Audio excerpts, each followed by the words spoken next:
Well, good afternoon. It's a great pleasure to introduce Saúl Domínguez-Guerrero. He is currently a postdoctoral researcher in the Department of Ecology and Evolutionary Biology in Marta Muñoz lab. And Saúl has a great experience as herpetologist and also as evolutionary ecologist with a deep knowledge, this expertise in comparative methods. His work has enabled him to test in very interesting evolutionary hypotheses regarding, for instance, the evolution of viviparity and thermal ups, and also the rapid evolution of thermal tolerance in anolis lizards in the Caribbean. So, well, I hope you enjoy his talk. Bienvenido. Gracias, Miguel. Perfecto. Thank you all for attending this talk. I'm so excited to share part of my research today with you folks. And thank you to the seminar organizing committee for the invitation.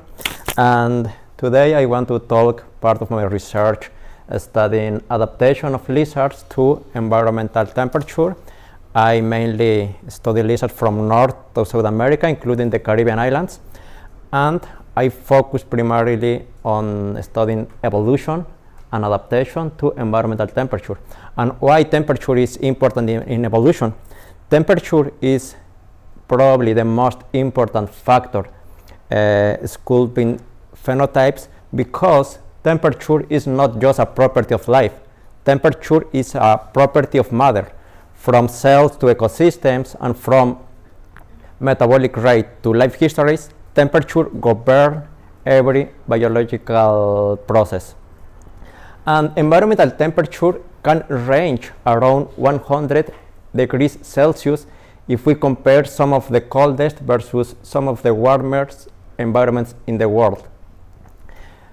And even in very extreme thermal conditions, animals has diversified and animals can survive. How animals can survive in very extreme thermal conditions? They can survive because they exhibit some thermal adaptations. For example, the Namibian desert lizard exhibit a thermal dance for thermoregulation to regulate their internal body temperature. How we can observe in this video.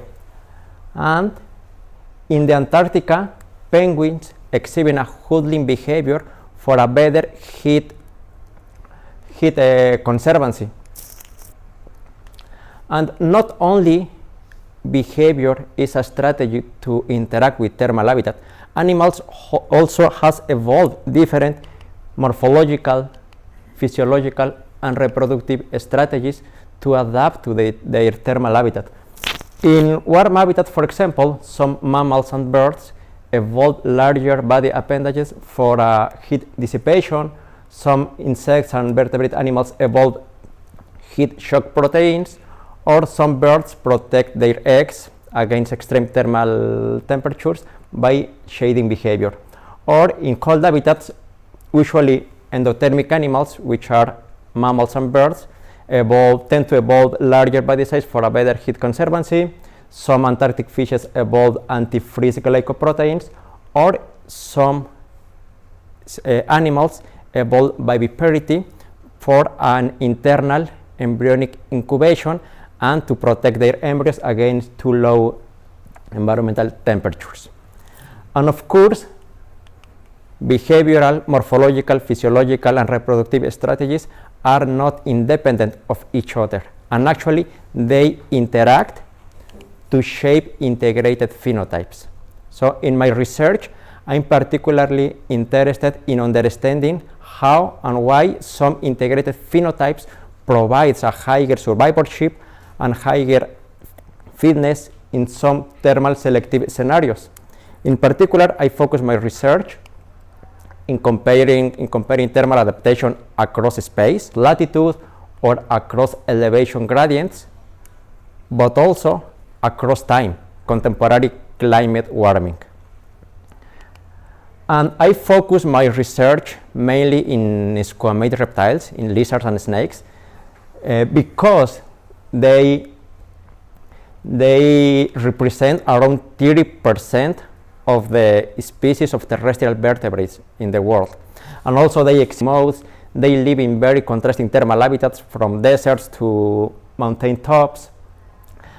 And also because I need to recognize I'm a little biased with reptiles, because I'm from Mexico. And Mexico is the second country in the world with most diversity and we also have a very nice representation of amphibians.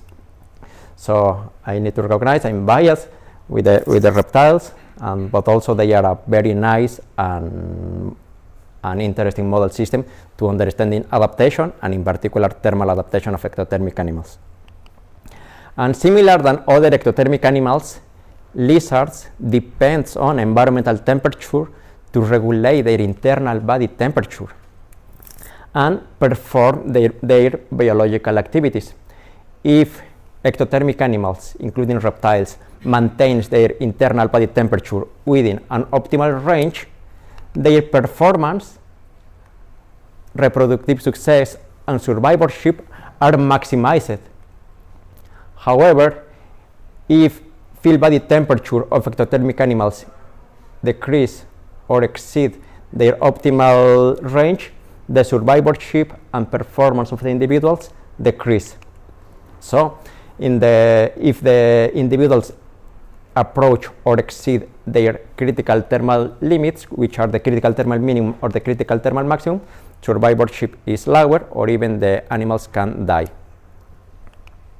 And today I want to provide some examples of my research on thermal adaptation of lizards, and I'll start talking about how the evolution of live birth, of viviparity, shapes convergent phenotypes in cold environments from North America, focusing on phrenosomatid lizards. I'll continue my talk with explaining how live birth promotes ecological opportunity in cold environments. I focus this part of my talk talking about Lyolemus lizards from South America, and I'll finish my talk with anole lizards from the Caribbean islands. Explain how Caribbean anoles are adapting to rising environmental temperatures by climate warming. Okay, so live birth or viviparity, which we can observe here in action. Look how beautiful are these lizards. Viviparity is the most common parity mode in mammals. For example, it's the parity mode in humans. But this parity mode also has evolved more than 150 independent times across the vertebrate tree of life. And 75% of the transitions from oviparity to live birth occur in lizards and snakes. For this reason, lizards and snakes are a powerful system to understanding and studying the evolution of live birth in animals.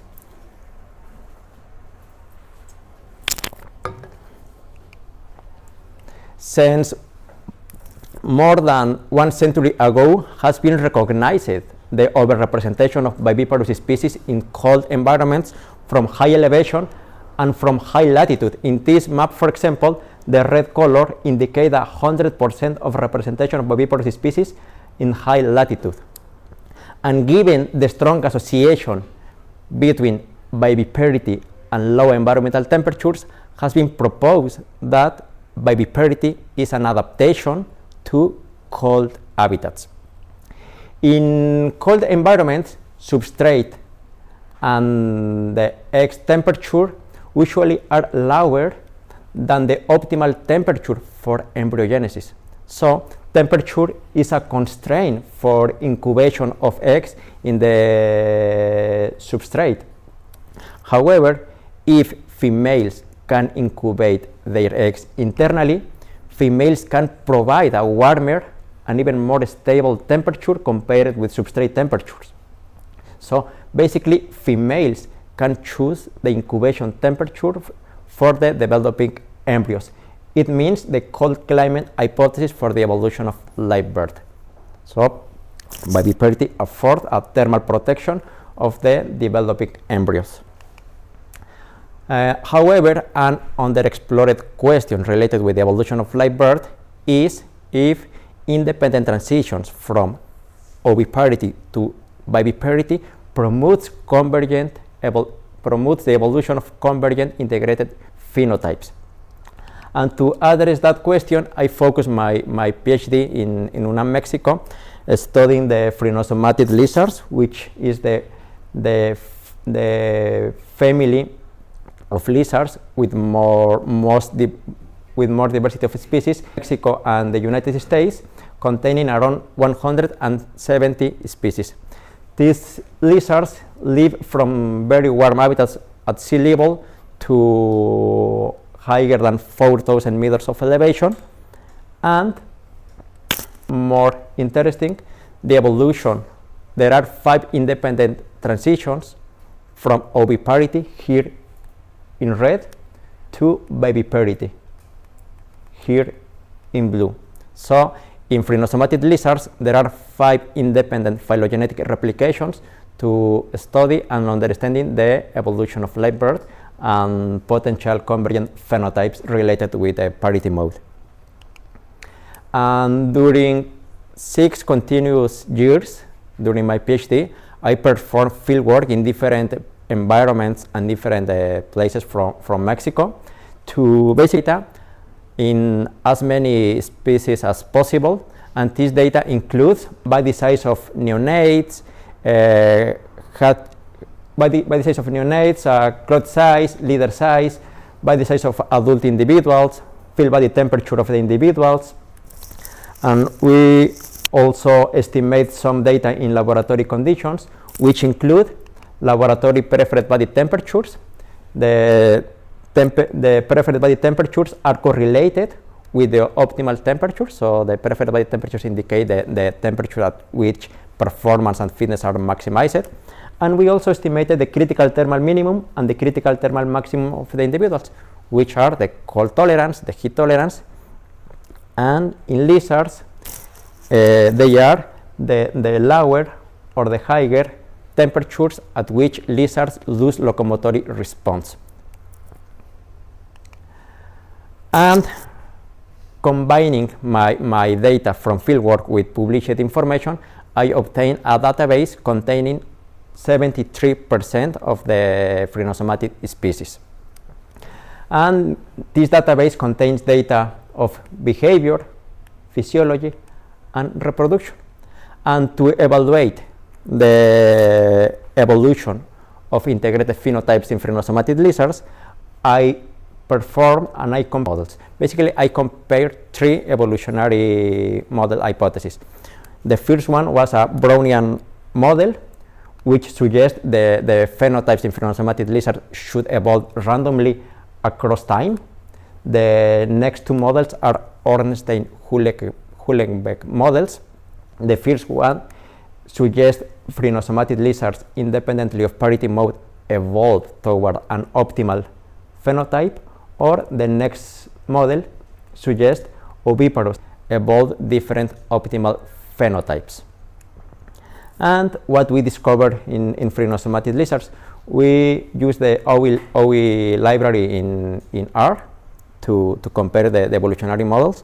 And what we discovered is behavior, field body temperature, and preferred body temperature decrease during the transition from oviparity to viviparity. So here in this graph, in the y-axis is the parity mode, in the x-axis is field body temperature and preferred body temperature, and we can observe viviparous species exhibit a 2 Celsius degree lower field body temperature than oviparous species, and we discover the same pattern with preferred body temperatures. And given viviparous species evolve a lower field body temperature, they also evolve a lower metabolic rate, a lower cold tolerance, a lower heat tolerance, and given a lower metabolic rate, viviparous species allocate a lower energy quantity in reproductive production, and in turn they produce a lower number of offspring compared with oviparous species. So together, we can observe that integrated phenotypes evolved convergently during the transitions from oviparity to viviparity. And this suggests the viviparous phenotype is a cold adapted phenotype, which could make sense if we consider viviparous species are more common in cold habitats compared with oviparous species. And for example, by performing a phylogenetic regression, we discovered that species from cold habitats, independently of parity mode, evolved a lower cold tolerance. When we compare different causal paths to evaluate the potential direct or indirect effects of environmental temperature and parity mode on cold tolerance, we discover nocturnal temperatures are a driver of cold tolerance in phrenosomatid lizards. So viviparous species in phrenosomatid lizards evolve a lower cold tolerance because they live in environments where nocturnal temperatures are lower than the habitats where live oviparous. However, we discover a different pattern related with the thermal preferences of the lizards. So only to remind, we discovered the optimal preferred body temperature in oviparous species is 34 degrees. In viviparous species is around 32. But preferred body temperature in phrenosomatid lizards is not related with environmental temperature. Even in warm habitats, viviparous species here in blue prefer lower temperatures than oviparous species here in red. And why? Why viviparous species evolve and prefer a lower temperature?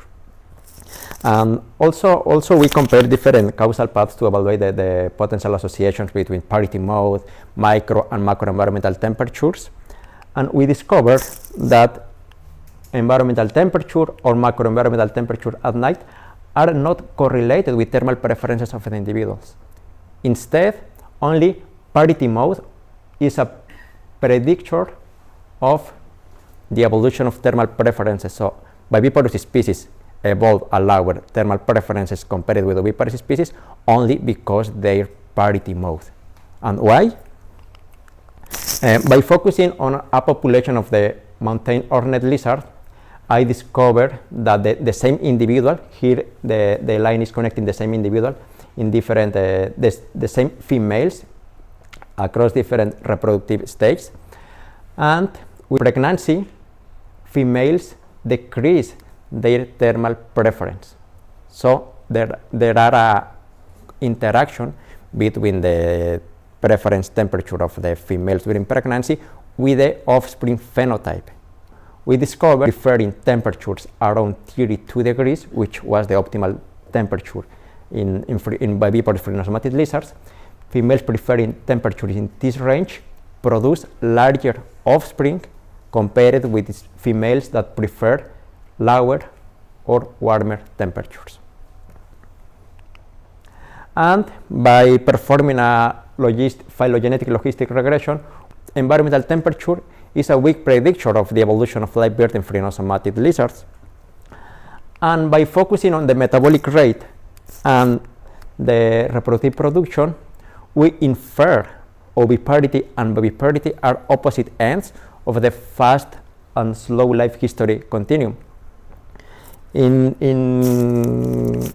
guppies, for example, we know the low predation environments. In low predation environments, guppies evolve the slow pace of life histories and a lower metabolic rate. So it indicates that in low predatory environments, the species tends to evolve a lower metabolic rate and allocate a lower energy in reproduction. So together, we suggest viviparity should be a parity mode in the slow pace of the life history continuum in environments with low predatory risk, which are the cold habitats, where predatory risk for ectothermic animals and for lizards usually is lower compared with warmer habitats. And together also we suggest the viviparous phenotype could evolve in cold habitats, but also contrary to the classical hypothesis, we suggest viviparous phenotype could evolve in warm habitats and facilitate the colonization of novel cold environments, which is interesting if we consider oviparous species usually are absent in cold environments. In summary, we discovered by studying phenosomatic lizards that viviparity promotes convergent integrated phenotypes. Oviparity and viviparity are opposite ends of the life history continuum, and live birds don't necessarily evolve in cold habitats, but it facilitates the colonization of environments with low environmental temperatures. I'll continue my talk from South America and how live bird is a driver of ecological opportunity. So the extinction of antagonists, the evolution of a key innovation, or the colonization of unoccupied habitats, for example, mountain tops, but also islands or lakes, represent an opportunity for phenotypic diversification because there are not competitors, and it represents an opportunity for niche partitioning. And usually, during the colonization of unoccupied habitats, animals usually evolve convergent phenotypes or accelerate their phenotypic diversification, they accelerate their evolution. For example, independent colonizations of lakes accelerate the phenotypic evolution in cichlids fishes. So we can observe here the rates of the evolution is higher in lakes than in rivers. Or independent colonization of the Caribbean islands promotes convergent phenotypes in anole lizards.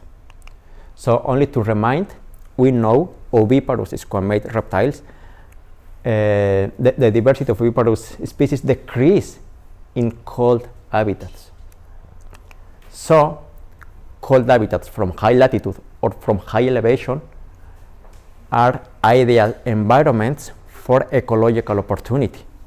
So if in cold habitats there are not oviparous competitors, it's an ideal habitat for rapid or convergent phenotypic evolution in viviparous species.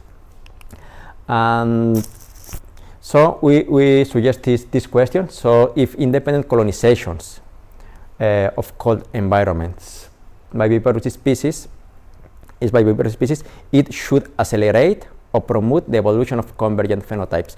And to address this question, we focus on Liolemus lizard, which represent the genus of terrestrial vertebrates with most diverse in the world, containing around 300 of species from sea level to higher than 5,000 meters of elevation, and with around 20 independent transitions in parity mode. We focused this project on body size of females, and our general hypothesis related with the piece of phenotypic evolution was viviparous species should evolve their phenotype faster than oviparous species because they live in unoccupied cold habitats. And we performed a muscular analysis in red base, and we discovered the hypothesis was not correct. Oviparous and viviparous species evolve their phenotype at similar rates. And related with the mode of phenotypic evolution,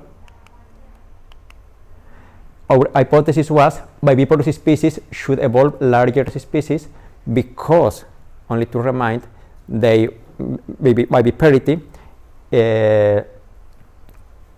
viviparity is on the slow piece of the life history continuum. And so our hypothesis was this, and by perfluid analysis we discovered that our hypothesis was correct. Viviparous species evolve larger optimal body size than oviparous species. So viviparous species evolve convergent larger body sizes. However, correlation don't always means causation. So oviparous species in warm habitats usually perch and thermoregulate on the ground. However, viviparous species in cold habitats usually are rock dwelling. They perch and thermoregulate on rocks. So there are differences in substrate use and in parity mode in different habitats. we rerun the same analysis, but now with substrate use, and we discover exactly the same pattern. Saxicolous species evolve a larger body size than terrestrial species here in blue. So what is driving the evolution of larger body size in Lyolemus lizards? Is it related with parity mode, or is it related with substrate use, or even is it related with diet? For example, this study of Ocampo showed that herbivorous species in Lyolemus lizards tend to evolve larger body sizes than species with omnivorous or insectivorous diets. So this history could be more complex because there are different interactions affecting the phenotypic evolution in Lyolemus lizards. So what is driving the evolution of larger body sizes? It could be related with parity mode, it could be related with substrate use, it could be related with diet, or even it could be a product of environmental temperature. So to evaluate which is the stronger driver of phenotypic diversification in Lyolemus lizard, we compared different hypotheses by using a phylogenetic path analysis to compare the potential interaction of abiotic and biotic factors driving phenotypic evolution in Lyolemus lizards. In short, here in orange is the one model where only viviparity have a direct effect on body size evolution. We include 7 models in which viviparity influence indirectly the evolution of body size by the interaction with environmental temperature and substrate use, environmental temperatures and diet, or even with all the factors. And we also compared and included 7 models with the potential direct and indirect effects of viviparity on body size evolution. The direct effect of viviparity and the indirect effect of viviparity by the interaction with environmental temperature, substrate use, and diet. So basically, we compared 15 models, archaic weights. We discovered this was the best supported model. In this figure, the continuous lines represent the significant associations, and the dashed lines represent non-significant associations.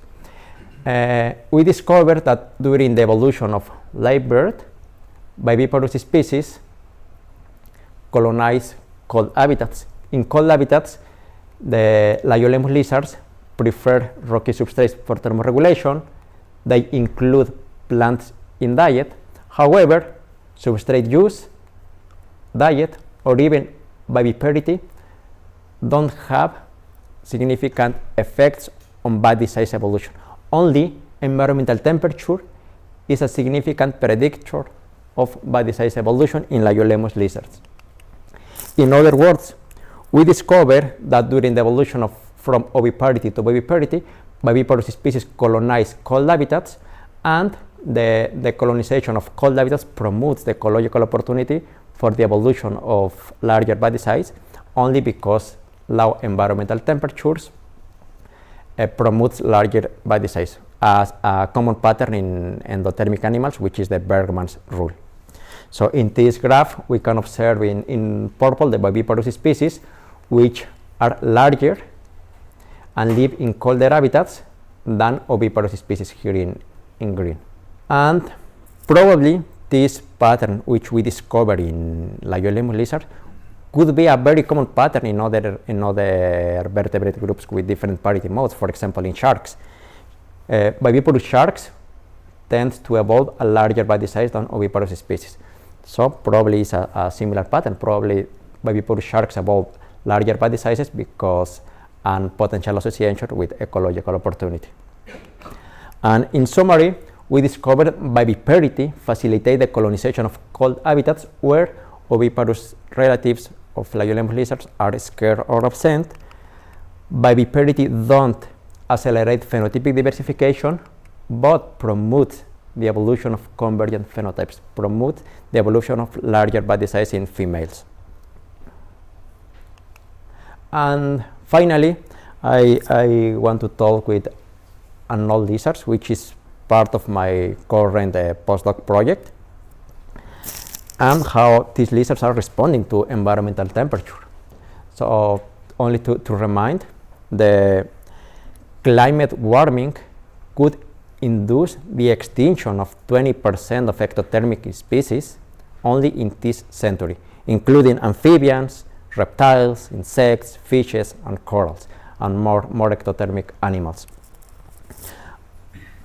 As environmental temperature is increasing, field body temperature of ectothermic animals is approaching or even could exceed the critical thermal maximum of the individuals, inducing mortality by overheating. Ectothermic animals are not inert to their thermal habitat, and actually they can thermoregulate. They can shuttle between cold and warm microhabitats to regulate their internal body temperature and avoid overheating.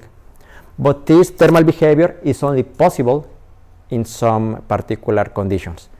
The ectothermic animals should be mobile in heterogeneous thermal habitats. In turn, the behavioral thermoregulation impact the pace of physiological evolution. It's predicted that in ectothermic animals with active thermoregulation, the evolution should be slow because these animals are protecting against the thermal selection on their heat tolerance. By contrast, in homogeneous thermal habitats, for example, below the canopy in shaded forests in tropical habitats, microenvironmental temperatures are homogeneous, are very, very homogeneous. So the behavioral thermoregulation in homogeneous thermal habitats basically is not possible because there are not so many options for thermoregulation. In homogeneous thermal habitats, thermoconformer ectotherms are exposed to strong selection on their upper thermal limit. So it's predicted that thermoconformer animals should evolve their heat tolerance faster than ectothermic animals with active thermoregulation. So under the scenario of climate warming, if natural populations are integrated by individuals with variation in their heat tolerance, the natural selection should operate on animals with higher heat tolerance. So here the animals, the lizards in red color, indicate that they exhibit a higher heat tolerance than lizards in blue. And under a selective thermal scenario, we can expect that lizards with higher heat tolerance or with the ability of increasing their heat tolerance by physiological plasticity survive, and populations should be overrepresented with individuals with high heat tolerance across time. In other words, we expect that across time, heat tolerance of ectothermic animals should increase. And we suggest that these patterns could be possible even to observe even in real time. So probably we can observe these processes in across generations in the nature. And to evaluate that hypothesis, we focus our research in anole lizards from the Caribbean islands, from Puerto Rico, the Dominican Republic, and Jamaica, because some species live in open habitats, for example, herrick forest, where microenvironmental temperatures are heterogeneous across space. So anoles from open habitats exhibit behavioral thermoregulation and maintains their field body temperature within an optimal range. By contrast, some anoles live below the canopy in very shaded forest, where microenvironmental temperatures are homogeneous across space, and lizards in these environments are thermoconformers. So we predict anole lizard from open habitats should maintain a similar heat tolerance across time, but thermoconformer anoles from closed canopy habitats should increase their heat tolerance across the generations. So in this figure, I want to show how the closed canopy habitats exhibit a lower thermal heterogeneity compared with open habitats. For example, in the heric forest from Guanica, which is on average warmest than Mata de Plátano, a shaded forest in Puerto Rico. Even than Guanica is warmer, Guanica affords more variation for thermoregulation to anole lizards. So in Guanica, Anolis cooki is an active thermoregulator maintaining their field body temperature within their optimal range, but from Mata de Plátano is a thermoconformer because there are not so many options to regulate their internal body temperature. And anole lizards are a powerful model system to studying the evolution heat tolerance, because since more than 10 years ago, we know the heat tolerance of 16 anole species. In this graph, in the y-axis is the habitat of the anoles. In green are the shaded habitat anoles, in blue the open habitat anoles, and here we can observe that the heat tolerance is lower in shaded forest species compared with open habitat species. So what we did, we from 2022 to 2024, we revisited exactly the same localities, the same season, to collect some individuals in different environments from Puerto Rico, the Dominican Republic. So you can observe these horrible places to perform field work, and Jamaica. So for 3 years, we perform our field work to estimate the heat tolerance of anole lizards by using this very sophisticated methodology, increasing their heat tolerance increasing the body temperature of the individuals until the lizards lose the locomotory response. And we compare the historical and the contemporary heat tolerance of the same anole population. And what we discover, this color ramp indicate the heat tolerance, with warmer colors indicating a higher heat tolerance. We discovered that, consistent with our hypothesis, 4 of 5 open habitat anoles maintains a similar heat tolerance across time. By contrast, 10 of 11 closed canopy anoles increase their heat tolerance in only 10 years. So we can observe shifts in real time in wild populations. On average, we discovered closed canopy anoles increase their heat tolerance by 2 degrees Celsius in only 10 years.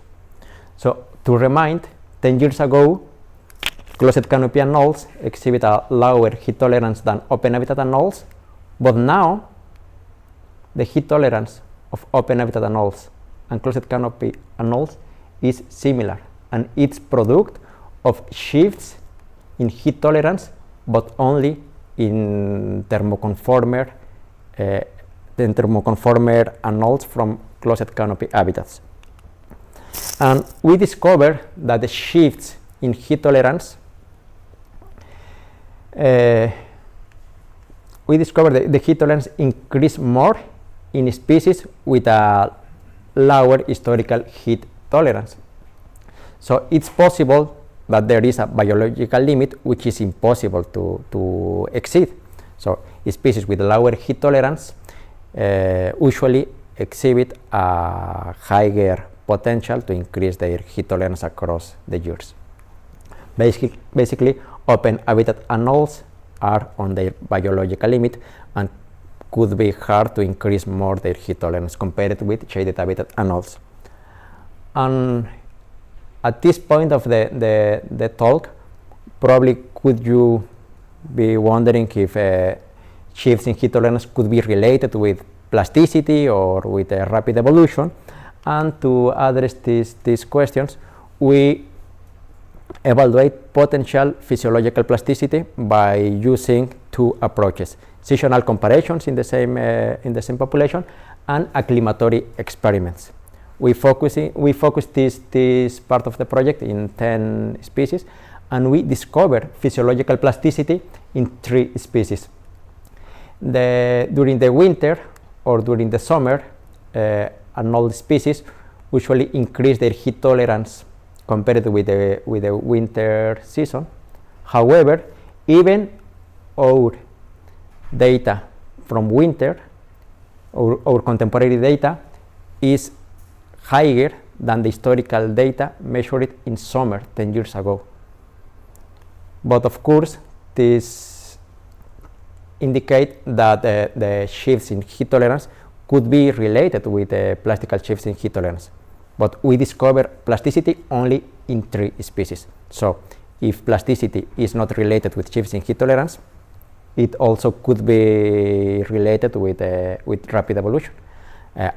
For now, I don't have the data to test evolution, because now we are performing some common garden experiments to evaluate the genetic and epigenetic basis of. But in summary, we suggest Caribbean anoles are responding to rising environmental temperatures by behavioral thermoregulation or increasing their heat tolerance, but usually not both. Could be a general pattern across ectothermic animals.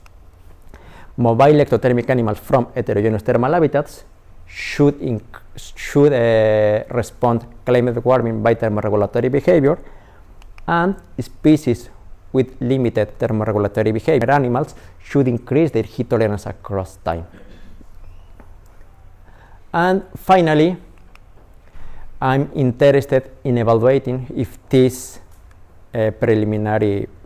project with anoles, if our result is a general pattern across ectothermic animals. And so I'm very interested in performing temporal comparisons in other ectothermic animals besides reptiles. And for that reason, I met Miguel Tejedo the past year in the World Congress of Herpetology in Borneo. And now we are starting a collaboration to study the heat tolerance of tadpole species. So Miguel have an amazing database of heat tolerance containing around 200 tadpole species from Europe, North and South America, which is ideal for revisiting the populations and to evaluate potential shifts in heat tolerance. And now we are revisiting some tadpole populations to compare the contemporary data with historical data, so to evaluate the potential rapid evolution of heat tolerance now in amphibians. And this collaboration includes some Argentinian ecologists here in the public, and we'll continue revisiting tadpole populations probably for 1 or 2 years more, depending how it's going the collecting data. And I hope to have results on next year to show what we discover. And finally, I need to say thank you to all the persons and institutions supporting my research. And I need to recognize the support of my postdoc advisor, Marta Muñoz at Yale, and all my folks from the Muñoz Lab. And thank you all again for attending this talk.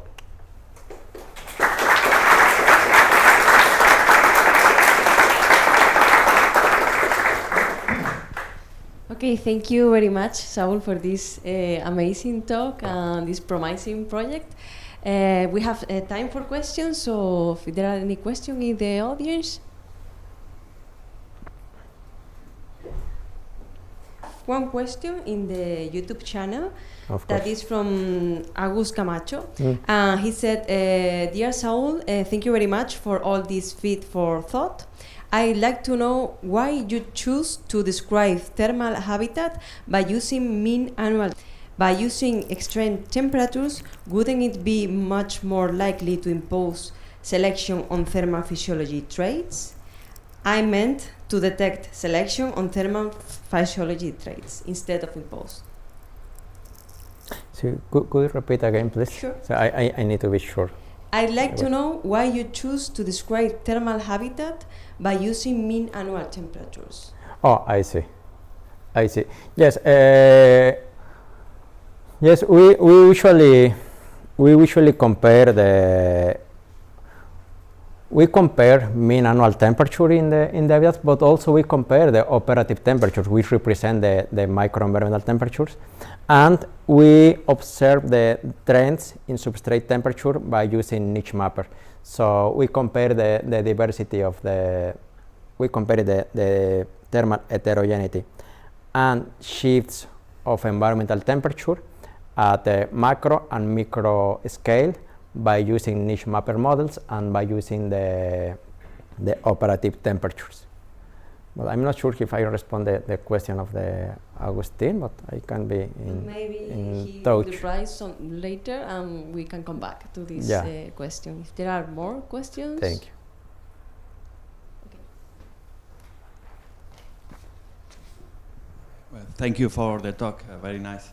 I was wondering whether you've looked at or seen any sex differences in the heat tolerance and all this, or you haven't looked at that, because I guess there might be different pressures between the sexes. I mean, viviparity is mainly because of what the females do, but then you have the males, which may follow different kind of, maybe under different selective pressures and so on. So I was thinking along those lines. I don't know that is a good question. Fortunately or unfortunately, anole lizards are oviparous, and there are not any difference in heat tolerance between males and females. However, by studying some angimorph lizards from Mexico, in one case, in Guerranotuliocephalus, for example, we discovered shifts only in males, but not in, no, it was in Abronia, sorry, because Guerranotus is oviparous in Abronia. In one viviparous species, we discovered shifts only in males, but not in females. And probably it's related with a constraint of viviparity with the internal incubation of the embryos. So it's a very interesting question, which we are addressing by comparing the heat tolerance and including now some viviparous species. I think it could be, we can find different patterns, because in other viviparous species we discover both males and females are increasing their heat tolerance, and in other species not, or in other species males or females are maintaining their heat tolerance, the active thermoregulation. But let's see next year. Sexual dimorphism might be another factor, I guess, to to take into account. I mean, you might have those data, no? I guess. Sounds interesting. Yeah, I include for example, body size or sex within the analysis, but sex, body size don't influence the heat tolerance, at least not in anole lizards. But of course, it could be impact the results in other ectothermic animals, including different lizard species. Okay, thank you.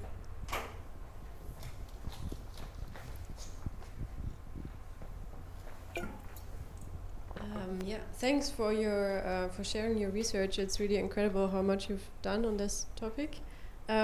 Much of your work is based on optima of body temperature and also body size, and you showed a little bit on how the optimal body temperature is measured with this like increasing heat, and then I guess observing the behaviors.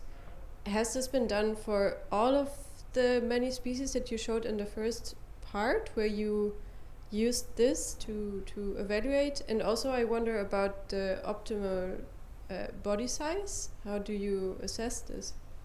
Yeah, first, when I refer, probably it could be confusing when I say optimal temperature and optimal phenotypes, because optimal temperature is the temperature at which survivorship is maximized, and optimal heat tolerance or optimal phenotypes refer to the inference of the comparison of evolutionary models. So I didn't explain very well, but an optimal heat tolerance is predicted under the comparison and Ornstein-Houellebecq models. So when I say optimal phenotypes, I refer that the oviparous and viviparous species evolve toward a similar phenotype. In this study, I estimate empirically, I estimate the heat tolerance around of 60 species from Mexico, and we feed the empirical data. But gathering my collecting data with the published information, for heat tolerance, for example, we obtain a database around 90 species, and we feed the analysis and the model comparations with empirical data to compare different evolutionary models and to obtain the optimal evolutionary values. Yeah. Thanks. You.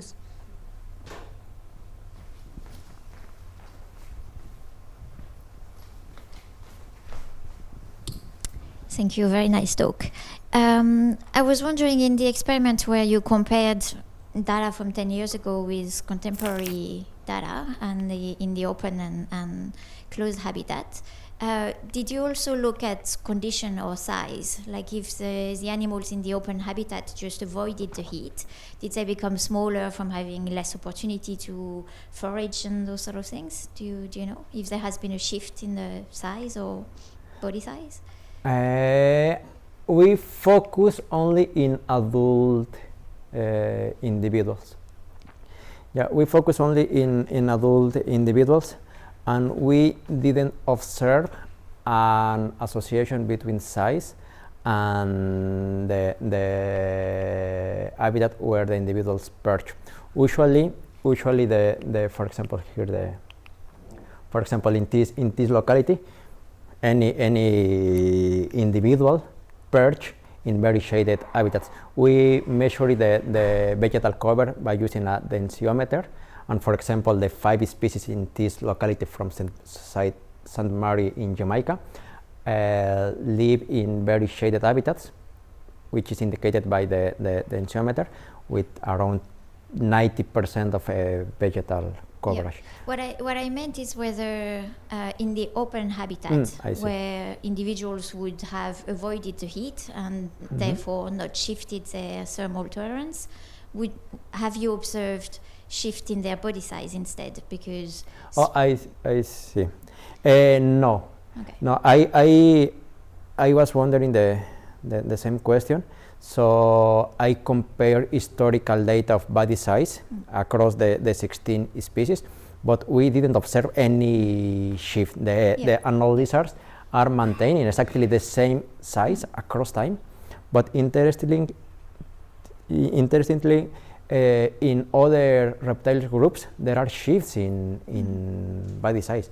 So yeah, it's a good and interesting question, but at least not occurring in anoles and maintaining exactly the same size, probably because the food probably is not decreasing at higher rates compared with the insects in the continent. But let's see, if the food decrease, probably the body size could decrease in the future years. Yeah, cool. Thank you. Thank you.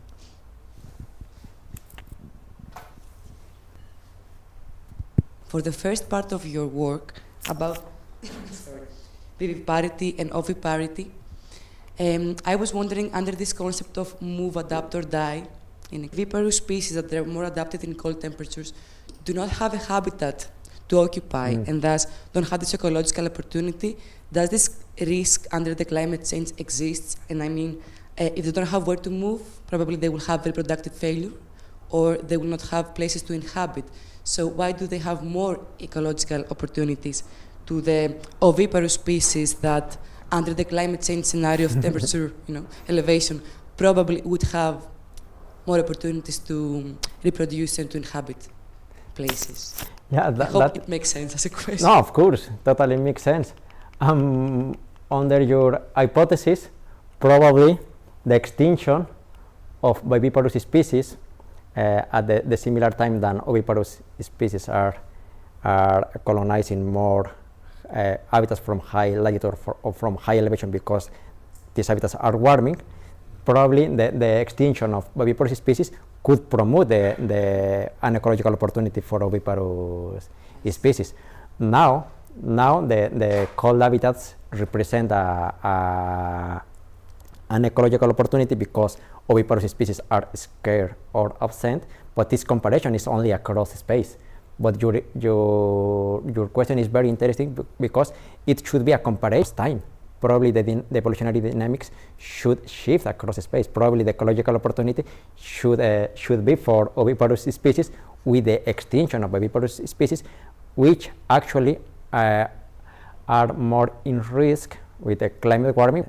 They don't have options to move up colder habitats, and oviparous species can escalate. Yeah. And a very simple question from the viviparity exceeds a temperature, then it leads to reproductive failure. They cannot reproduce at all due to very warm temperatures. Can you repeat again? Yes, the viviparous species, if the temperature is very hot, it exceeds their thermal adaptivity. Does that lead to reproductive failure, or I don't know? Yeah, probably the most important negative effect of rising environmental temperatures in viviparous species is a direct effect on the reproduction. So if body temperature of females increase, the phenotype of the neonates should be affected under the scenario of climate warming. If field body temperature of pregnant females increase, the size of the neonates should be reduced, and usually smaller neonates exhibit a lower survivorship in natural habitats compared with larger neonates. But also to avoid overheating, viviparous species and even oviparous species usually retreat into thermal refuge to avoid overheating. However, when they avoid overheating, also they avoid foraging.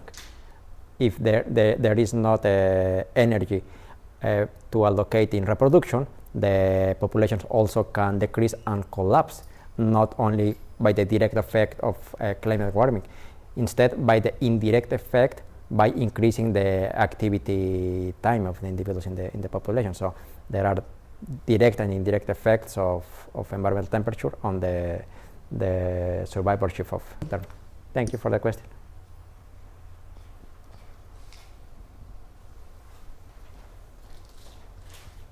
Thank you, Saul. My question is regarding the Liolaemus evolution, because you've found that larger sizes are associated to this trend. But my question is, which could the life history trait that determine that? Because as you probably know, that growth rate in ectothermic animals, including reptiles, are indeterminate. So when the animal reach maturity, they grow. So for instance, larger female could be attained by getting older, the maturity. I don't know if you have checked this. That is an interesting question. Unfortunately, there are not many data of longevity of Liolaemus lizards, but an age of maturity, which is but the age of maturity and longevity, but with some preliminary data, we discover actually your hypothesis. In cold habitats, usually the reproduction, or usually the viviparous species reach their reproductive age at longer age than oviparous species, and they live more than oviparous species. Yes, unfortunately there is not so many data, but I think it's related, of course. Okay, thank you. Thank you. Okay, just to finish, Agus Camacho replied to your first question. He meant that why using annual means instead of annual extremes? Oh, yeah. It totally makes sense. We usually include, I'm not showing in the figure, but we also include extreme events, which are the heat wave events. And we discovered that in forest habitats, the heat wave events are more common compared with open habitats. So probably the shifts in heat tolerance in closed canopy anoles also could be related with more extreme, with a higher frequency of heat wave events. So, but we also evaluated the frequency of some extreme events. Okay, thank you. Thank you very much, Saúl, and thank you everybody for coming. Just for your information, next week there won't be a seminar because it's holidays on Thursday. The following week is Feria, so there won't be seminars in 2 weeks, okay? So see you in 2 weeks. You're ready.